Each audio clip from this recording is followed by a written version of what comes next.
Top of the hour, 8 p.m. Eastern. This is a special live edition of CNN Newsroom. I'm Poppy Harlow in New York. So glad you're with us. We begin tonight with breaking news. Lawyers saying dozens and dozens of travelers are being detained right now at New York's JFK Airport. This as a result of President Trump's controversial executive order banning citizens of 7 Muslim-majority countries from entering the United States. This hour, the American Civil Liberties Union is in federal court seeking a nationwide stay that would block the deportation of all people stranded in the U.S.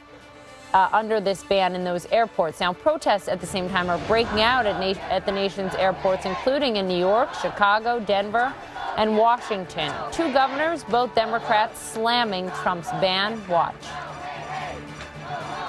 We have a family here today who I just met, a citizen of the United States. The Donald Trump administration allowed her husband to get on a plane in Vienna, waiting to get in the arms of his wife, but didn't let him go the 6 feet across this gate to embrace his wife. What type of cruel attitude based on demagoguery and fear does that to people? I was informed by sources that we have a family here who has been detained. I have instructed my Attorney General to look at all avenues that we have here in Virginia, all legal remedies that we have to help these individuals who are stuck at our airport here in Virginia. So our message for the people here today, this is not the United States of America that we know. We are not going to tolerate it. We are not going to stand back. We here in Virginia are open and welcoming to everybody, and we want...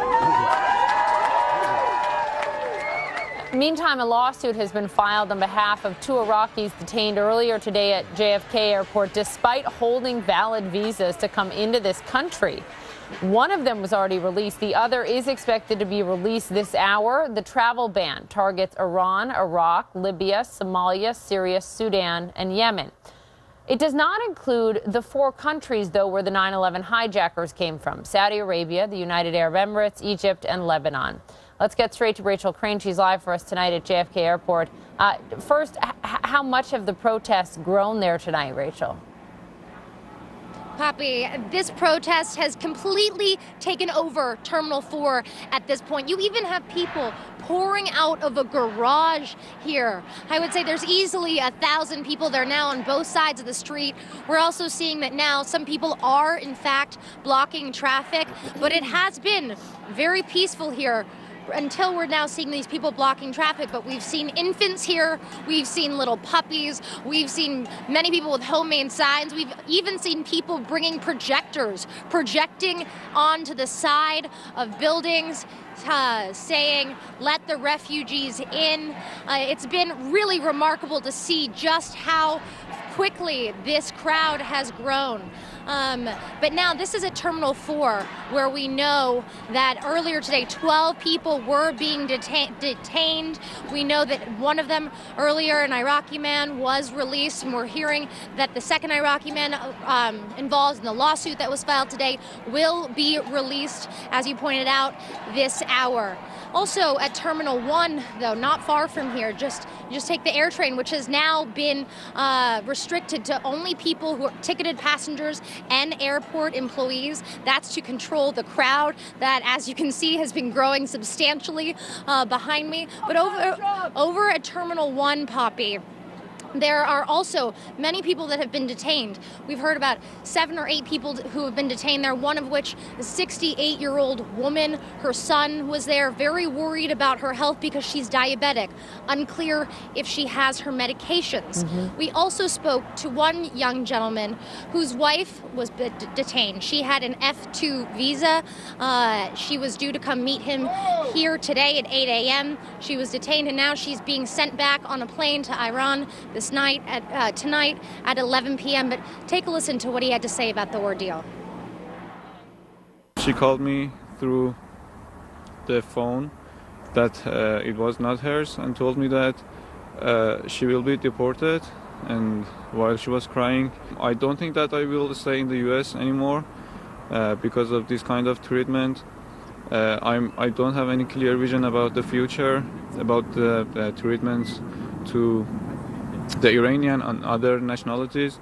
So I don't feel safe anymore to stay here in the U.S.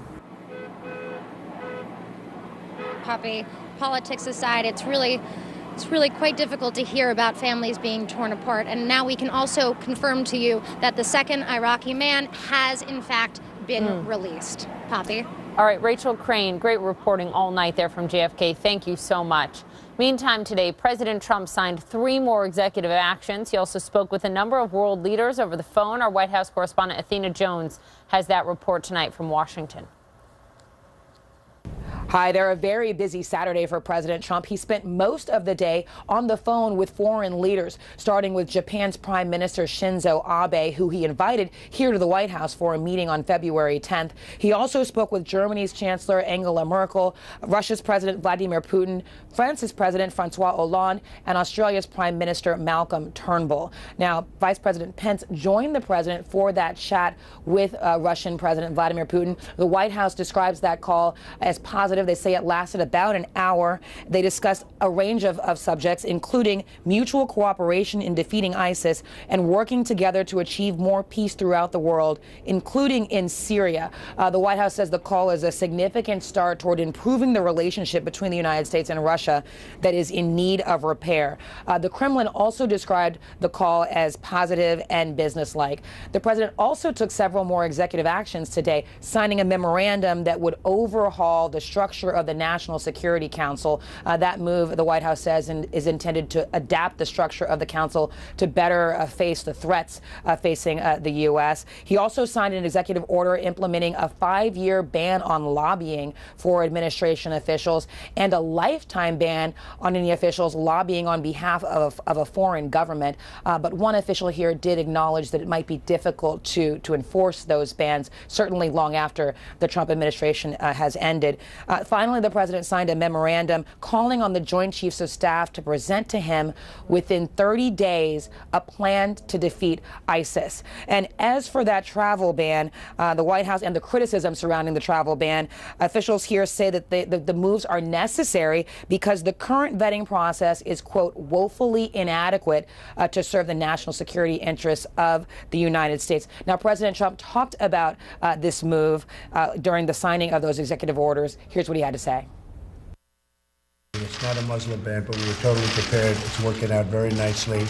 You see it at the airports, you see it all over. It's working out very nicely, and we're going to have a very, very strict ban, and we're going to have extreme vetting, which we should have had in this country for many years.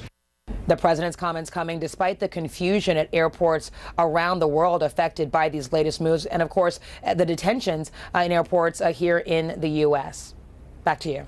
Athena Jones at the White House, thank you so much. Reaction has been swift to President Trump's executive order that bans over 130 million people from those 7 Muslim-majority countries from entering the United States. Several legal challenges have already been filed. George Washington University law professor Jonathan Turley joins me from Washington. Thank you for coming on the program. And let me begin with this. We know at this moment the ACLU is in a U.S. District Court in Brooklyn tonight seeking a nationwide stay, trying to block this. What are the chances that you think they'll be successful? Well, it's very, very difficult to prevail on a stay of that kind. You have to show a likelihood of prevailing on the merits. The court precedent actually supports President Trump. I don't like this rule. I don't support it. I think it's a real mistake. But whether it is unlawful, whether it's unconstitutional is a different question. The courts have historically granted presidents a great deal of deference. This country has excluded people in the past on these types of orders. It has often been directed towards, for example, Asians and Chinese individuals. These were terrible periods during our country, but those actions were not found to be unconstitutional. Even President Obama argued to the court just last year that executive power over immigration are decisions that don't belong in the courts, and that he had sweeping authority in this area. So President Trump is building on that precedent, and I think he has an upper hand. I do not think that the courts will treat this as a Muslim ban. They can't treat it that way because there are many Muslim countries that are not covered. And a court's not going to read into this, even if many people believe that's the motivation, a religious discriminatory purpose. You have cited the 1952 Immigration and Nationality Act when you consider the legality of this. And let me read part of that to our viewers. Whenever the president finds that the entry of any aliens or of any class of aliens into the United States would be detrimental to the interests of the United States, he may by proclamation and for such period as he shall deem necessary suspend all the entry of all aliens or any class of aliens as immigrants or non-immigrants, or impose on the entry of aliens any restrictions he may deem appropriate. Is this the legal basis for Trump's executive order? It is a big part of it, but even before that law was passed, presidents exercise this type of authority. The president's authority at the borders is at its zenith. And while one can certainly disagree with this order on its merits and what it means about our values as a country, the precedent has largely supported the president. Even Jimmy Carter used this authority to deport thousands of Iranian students during his administration. Where do you expect this to go? There are many voters that I've talked to who wanted to see something like this. They liked hearing extreme vetting from candidate Trump. That's why they made him President Trump. And yet you see the outcry on some American streets across the, in cities across the country tonight. How do you expect this will play out legally? Well, the passions are running very, very high. I've never seen the country so torn apart, and it's very troubling. Legally, the courts are going to view this in a more clinical fashion, and certainly not with the same passions. They're going to look at whether a president's view of what the national security demands can be overridden by a single federal judge. The answer to that historically has been no, that they give great deference to the president's authority in this regard, even though great questions, legitimate questions have been raised about whether this is effective. And so I believe that he has the advantage going into the courts, and the ACLU is going to have a tough time with this. Now, having said that, this is in fact a decision made by a president, but we don't have a single branch government. Congress can be heard on this subject. What you just quoted from my blog is something passed by Congress. Congress gave the president that authority.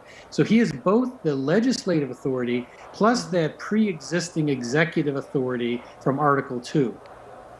Jonathan Turley, fascinating conversation, an important one tonight. Thank you for being with me. Thank you, Poppy. Ahead this hour, much more, of course, on our top story. We will take you live to Iraq, where the hopes of many refugee families are now indefinitely on hold. You're live in the CNN Newsroom.